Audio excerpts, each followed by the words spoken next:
This episode of Marijuana Today Daily is brought to you by our friends over at Curaleaf, one of the nation's top multi-state cannabis operators with 48 local dispensaries, 13 cultivation sites, and 12 processing facilities, serving up more than 150,000 registered medical marijuana patients. Check them out over at curaleaf.com, spelled Curaleaf. Good morning, Marijuana Nation. It's Thursday, August 8th, 2019, and you're tuned in to episode 772 of Marijuana Today Daily. I'm your host, Shay Gunther, and I'll be walking you through today's marijuana news and headlines. As always, we have a full and busy day of cannabis news in our hands, so let's jump right into it. Vermont Senator and 2020 presidential candidate Bernie Sanders was recently a guest on the Joe Rogan podcast, and the video of their discussion is ripping through the ranks of YouTube, sitting as the #1 top trending video as of this morning. Kyle Yeager over at Marijuana Moments picked out the marijuana-related moments in Bernie's interview, which included a pledge to legalize marijuana by executive order should he be made president. Joe and Bernie talked about drug legalization beyond cannabis, which Bernie admitted to not being so much in favor of. This one is super interesting and worth the time, so I'd recommend swinging over for the full view. Colorado-based marijuana company Dixie Brands has signed a licensing deal with the Arizona Beverage Company, which makes Arizona iced tea. Under the agreement, Dixie will develop cannabis-infused gummies and vape pens to be branded as Arizona products, with drinks planned at a later stage. The deal has a 3-year initial term and also gives Arizona the right to invest up to $10 million in Dixie Brands. This is a fairly substantial crossover between legal cannabis and traditional beverage, and likely hints at future deals to come with other players. It's also notable because Arizona is not tiptoeing around marijuana by getting into just CBD. They're going full bore into the THC game. That's also something we're likely to see more of. Our final top story today is a pretty amazing poll just released yesterday by the Gallup organization that found that 1 in 7 Americans, or around 14%, use CBD. That's about as many people have reported using traditional marijuana sometime in the last year, which is remarkable given how relatively young CBD is as a product that people know about and take. Marijuana has been used by people for thousands of years and for more than 100 years contemporarily here in the US, but CBD is not even a decade old in terms of its general awareness by the cannabis consuming world. Zip over to Marijuana Moment for the full dive in on this. If you're not paying attention to CBD, you should be. It's only getting bigger. Those are our top stories for today. It's time for Marijuana Today Daily Headlines Blitz.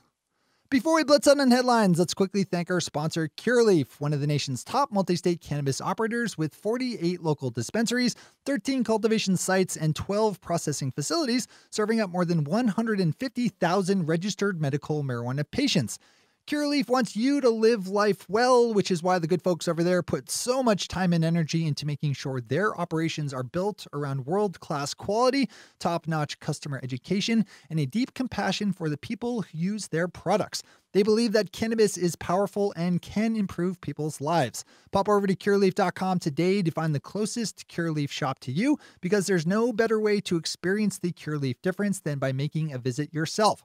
You can also, while you're on curaleaf.com, read about their support for the Veterans Cannabis Project, which works to expand access to medical marijuana by military veteran patients. You can check out that project in particular over at vetscp.org. That's vetscp.org.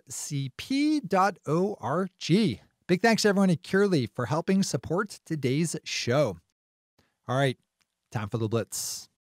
An update to a storyline we've been watching, as it looks like the Outside Lands Music Festival, set to kick off tomorrow in San Francisco's Golden Gate Park, will feature, for the first time in the United States, space where festival goers will be able to legally purchase and consume cannabis. The city of San Francisco was a little late in giving them the nod, with word breaking yesterday, but in the end, they did get the green light. The approval is part of a larger test that will hand out consumption permits to 7 events in all. Pop over to the LA Times for more on this one. The Financial Post has a good story up about the expanding use of outdoor marijuana cultivation in Canada, where there's a notable recent shift away from greenhouse-grown cannabis. While there are certainly benefits to growing indoor marijuana, the cost savings of large-scale outdoor grow sites is hard to ignore. This is a trend you do not want to miss. Give this one a read. Canna blog is a story up that I also think is worthy of a look. Last month, Utah-based multi-level marketing company Young Living Essential Oils bought up Nature's Ultra, a Colorado-based company specializing in CBD oil. Executives at Young Living say they plan on incorporating CBD oil into their pyramid scheme sales structure.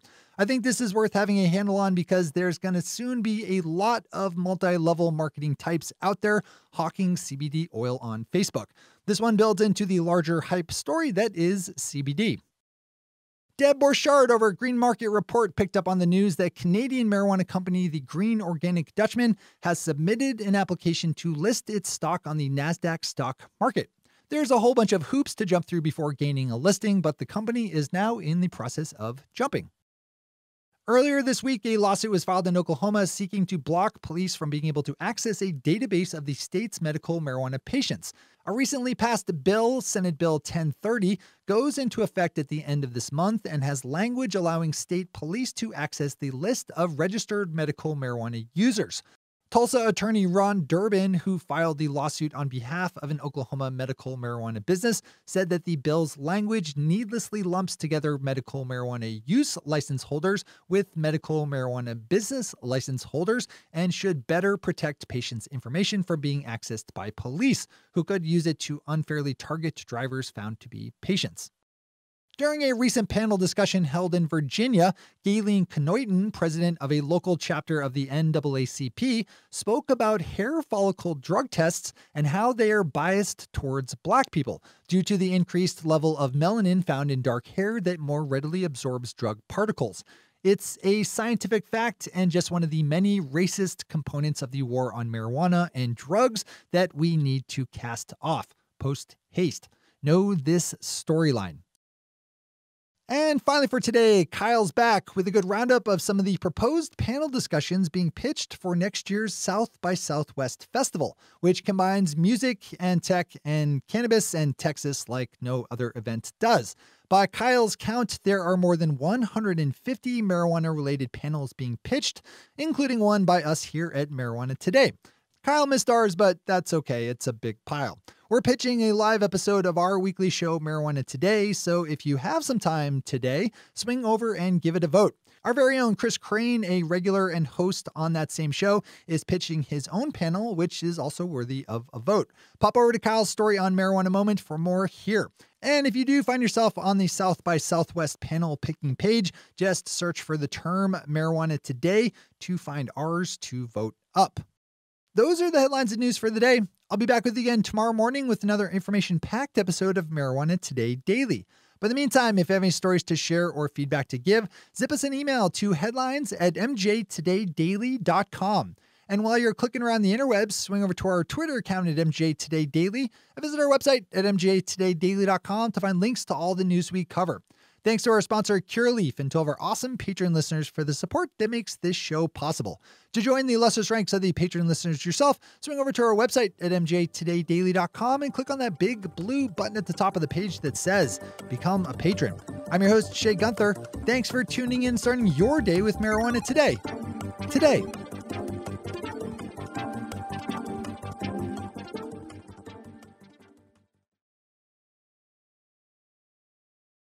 One take, Shay. One take.